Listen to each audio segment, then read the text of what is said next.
கிரேவிக்கு மசாலா அரைக்கிறதுக்கு இஞ்சி, பூண்டு, கொஞ்சமாக ஃப்ரைட் ஆனியன், கொஞ்சமாக முந்திரி, இது கூடவே தயிர் ஒரு 2 ஸ்பூன் கிட்ட ஆட் பண்ணிக்கலாம்.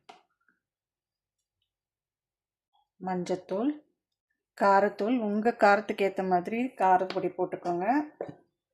கரம் மசாலா, உப்பு.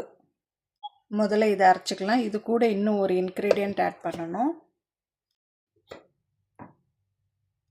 கூட தக்காளி, இதையும் சேர்த்து அரைச்சிக்கலாம். அவ்வளோதான், மசாலா ரெடி. கடாய் நல்லா காஞ்சிடுச்சு. ஃபஸ்ட்டு எண்ணெய் விட்டுக்கலாம்.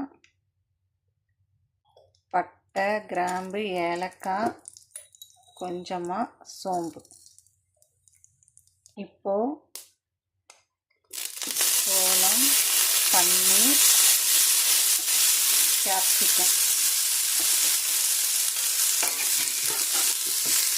இன்னும் கூட பன்னீர் ஆட் பண்ணிக்கலாம்.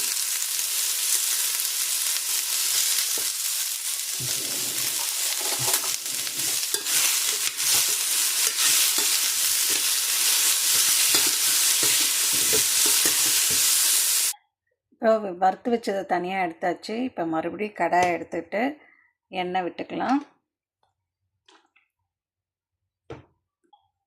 அரைச்சி வச்சுருக்கிற கிரேவி இதோட ஆட் பண்ணிக்கலாம்.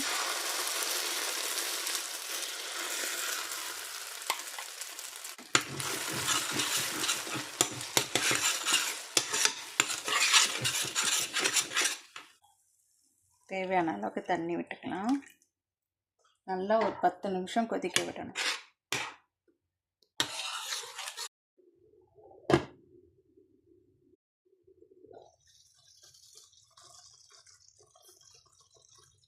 இப்போ இது எல்லாத்தையும் ஆட் பண்ணிக்கலாம்.